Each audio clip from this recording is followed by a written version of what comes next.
All right, I think it's time to get the party started. I'd like to thank you all for coming this evening. I'm Joe LeCompte. I'm a principal with PMG, and I'm going to talk about how an enterprise service catalog is critical to any successful cloud strategy. Let me turn my clicker on. Quick background on PMG. PMG is an Atlanta-based software company. We've been providing business process automation to our clients for over 16 years. Our flagship product is an enterprise service catalog, thusly the title of the presentation. And our service catalog is a combination of a front-end e-commerce interface, very similar to Amazon.com, coupled to a very powerful and flexible drag-and-drop workflow engine, and then integration to enterprise-class products from suppliers such as SAP, HP, VMware, IBM.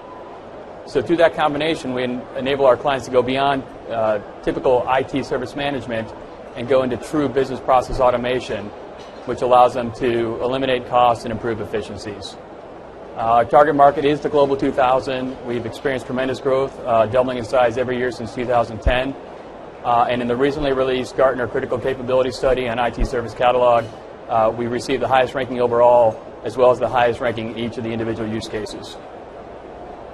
What I want to talk about today is just general growth of the cloud, why things go out and, all right, I feel better. Growth of the cloud, how that growth is impacting individual users' needs, both end users and IT. Still good? Where the service catalog can come in to fill those needs, and what are the critical capabilities of that service catalog in order to be a successful deployment. Start with the growth of the cloud. I'm borrowing Gartner's numbers because we're at Gartner's conference, but they're predicting almost a 20% growth in public cloud consumption between 2012 and 2013.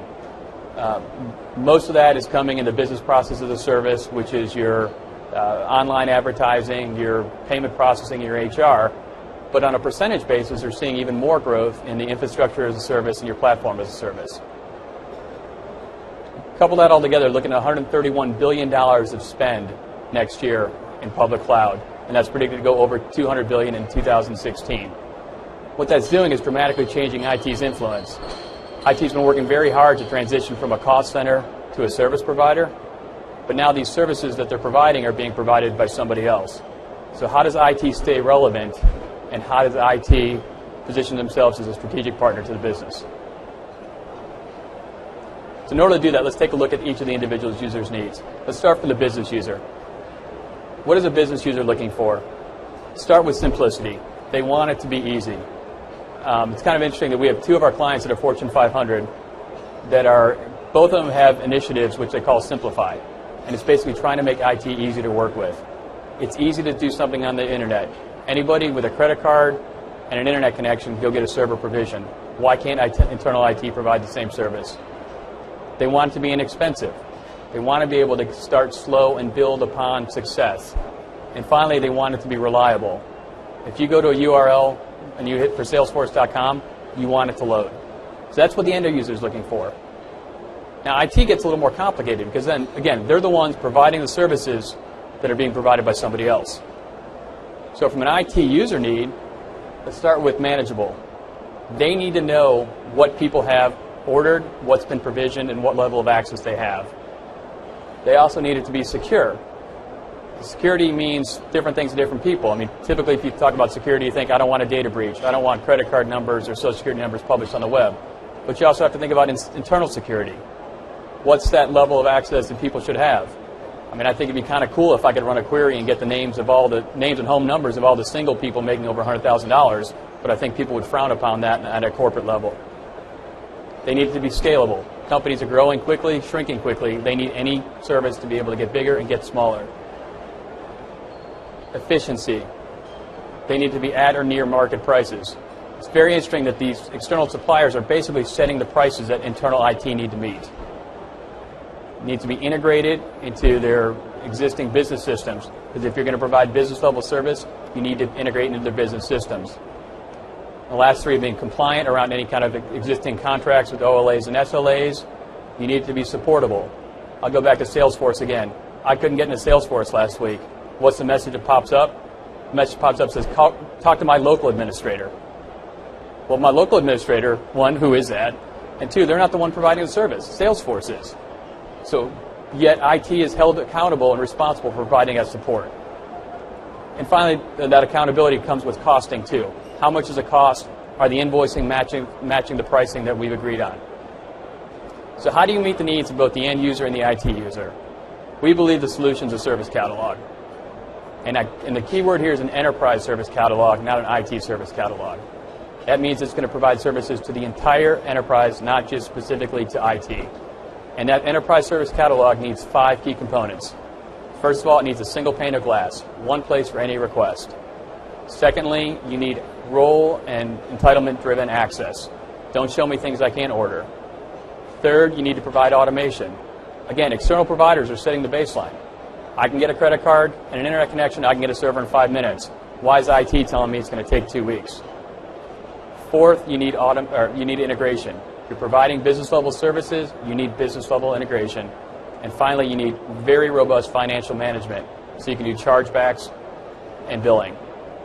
I'm going to go over each one of these individually. All right, that worked. Cool. This wasn't working 10 minutes ago. But that's the one I want to be on. Single pane of glass. You want one place for an end user to make any kind of request. Whether it's, I want a new Google ad campaign, I want Salesforce access, I want a new VM server. You can't make them go to two different places for a single request. An example is HR onboarding. Is that an HR service or is it an IT service? Got a lot of blinking here. So don't make them guess. Let them go to one place, and then on the back end, you can tell them what kind of service it was. Secondly, you need to provide integrated bundles. A VMware server instance by itself does not provide business value. A VM server with a Microsoft OS operating system, Visual Basic, and access for you 5 people there to develop a project, that provides business value. So we need to provide any kind of service in the catalog at a business level with integrated services. They need to be able to view the fulfillment in real time. Don't make them pick up a phone to find out where it is. Let them go to that same interface like Amazon. Hey, your order shipped last week. It should be arriving in 2 days. Hey, your order is waiting for your manager to approve it. Same kind of concept. They need to have one place to go and get that. And finally, end users need to see their view of subscriptions. I can't remember what I ordered 6 months ago, but I'd like to go to that single pane of glass and find out what I have. Now, from an IT user perspective, you want to be able to control what services are available. Don't show me the corporate jet if I can't request it. Don't show me a laptop I can't order. So an IT user in that same interface needs to be able to control what people have. It also gives them the ability to have an interchangeable supply chain. Somebody's ordering a laptop. Realistically, a business user doesn't care whether it's an HP laptop or a Dell laptop. They want a laptop. But HP might be running a special this week. The service catalog has to give the IT user the ability to swap that out and have the end user still get what they're asking for. The last thing this is going to provide is visibility to request, volume, and usage, so they know what people are asking for, they can provide more of it, or they know what people aren't asking for and take it down so you're not cluttering things. That's a single pane of glass. The next thing, which I was at before, is role and entitlement views. The top person, if you can read, is Tom Jones. The bottom person is Tom Smith. Tom Jones is in marketing. He sees a completely different level of service categories. He sees different featured services. Same place, just different views. Tom Smith at the bottom is an IT guy. He can order servers. You need a catalog that's going to let you drive those roles and entitlements. The other thing you're going to need it to do is make sure that it's integrated to your corporate Active Directory or corporate LDAP. Don't let somebody order stuff with a Gmail account. You need that because you want to do your chargeback, and by the fact that they're authenticating against your network, you know other things about them. What's their cost center? What's their department? What's their location? And that's going to be critical when you start talking about financial management. From an IC user, again, it's that access to services. Don't show me stuff I can't order. I can't say that enough, because if you go to a single catalog that has everything, people are going to inevitably request stuff that you don't want them to have. Automation. This one's key. You go out on the web, again, credit card, internet connection, get a server. People see it all the time. Why can't they get that internally? business process automation is a must. And that's business process automation, not runbook automation, not to ITSM workflow. You've got to go across to accounting, you've got to go across to IT, you've got to go to HR. It's got to be across the entire realm of people that might touch a given business service. From an IT user perspective, using automation is going to make sure you're following best practices, maintaining control of what you've agreed to do, make sure you have the proper approvals, and finally, make sure that you have auditability. If somebody requests SAP access through the catalog, there's an auditor that's going to come in a couple of weeks and ask who asked for it, who approved it, and who provisioned it. That's why you need the automation. And that automation also gives you the tools in order to manage and provision cloud. If I need a VM server up, but I only need it for 30 days, put that in the request. 30 days later, automatically take it down. If you want to be nice, send them a reminder after 28 days and give them a chance to extend it. If you don't want to be nice, just take it down. They'll figure it out. It should look something like this. This should be the basic screen flow.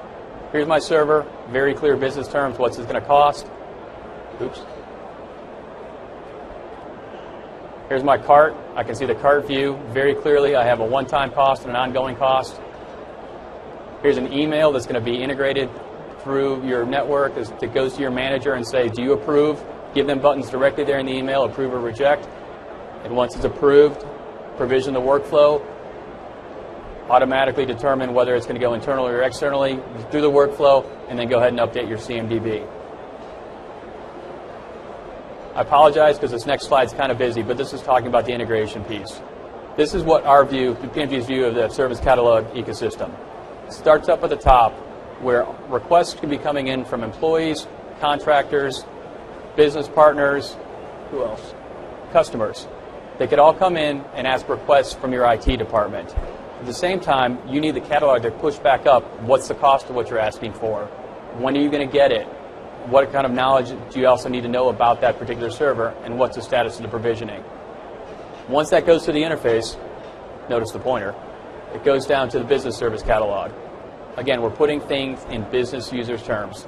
From there, it can flow down to the technical service catalog, and even all the way down to your external providers. We're doing this to clients where they're asking for laptops or servers. They've outsourced their entire back office to IBM. So we go through and show them exactly what they're requesting here, and then using the workflow to actually create a request at IBM and get the request back so we have a server number. That didn't work. Over on the right-hand side are some of the other integrations you're going to need. Again, it's business-level requests. So you're going to need to integrate to your ERP system, maybe your LDAP, maybe your HR, maybe your project portfolio management. PMG has over 55 connectors to existing enterprise-class systems, and we're building more every day. We find this is one of the biggest selling points. It allows people to automate the entire process. The final key capability that you need is going to be financial management, and it's got to be very robust. The end user typically is looking for what's it going to cost, but that goes beyond just cost. There might be a one-time cost, there might be a recurring cost, there might be a cancellation cost. You know, if I get a laptop from Dell with a 36-month lease and I leave the company in 3 months, the company's still on the hook for another 33 months. We need to track that both from what I've consumed and the fact that there's an extra laptop sitting around. You need to have budgeting in there, you need to have reporting, you need to have chargeback. From the IT perspective, they need to use those costs and price so you can do both. What's it cost, what price am I charging the end user to control demand? If I don't want everyone to get a MacBook Air, bump the cost up. It also allows you to choose the proper source for provisioning. Again, looking at cloud, if you have something that's going to use a ton of bandwidth and a ton of transactions, you probably don't want that up in the public cloud. That's probably something that fits better in your internal network. So again, using the financial manager, you can control that. The last thing you need is very flexible, powerful price allocation rules. Sometimes you want to say, I'm going to split the server between Department A and Department B. They're going to take 70% or 30%. Sometimes you're going to weight it based on the number of users in those departments, and that's going to change monthly. So you need the ability to do all those types of calculations so you can get accurate, true costing and chargeback. And then the final thing you need is going to be reports. You want to be able to look at reports at any different level. Show me the number of laptops I have in Norway. Show me the breakdown of my hardware between laptops and desktops, and you need to drill down. Here's the number of PCs I have, and then again, drilling down a little deeper. These are the two PCs, one's with me, one's with Andrew. And you can see in here what was the cost, what's the period, how long has it been on our books, when's it going to be off our books. So to quickly summarize, key points. That was too quick. Let me summarize a little slower. 1, don't make the end user guess where to go. Give them one place. I don't care if it's I need a laptop, I need a server, I need legal to review this contract, I need directions in the bathroom. They should go to one place to get that information. 2, you want to use role entitlement to maintain control and best practices. 3, again, I can't emphasize enough, separate the technical layer from the business layer. That allows you to, the business user doesn't care how you do it. They care how much and they care when. By separating those two, you're able to choose the best way to deliver that service. Provisioning needs to be instantaneous because that's what you're being judged against. And finally, any kind of costing and financial management needs to be very robust, transparent, and reportable. I got 4 minutes left. Any questions? All right, here's the most important part. If you fill out the little red sheet and give it to the people in the back wearing the gray PMG shirts, they'll give you a gift card. Thank you very much.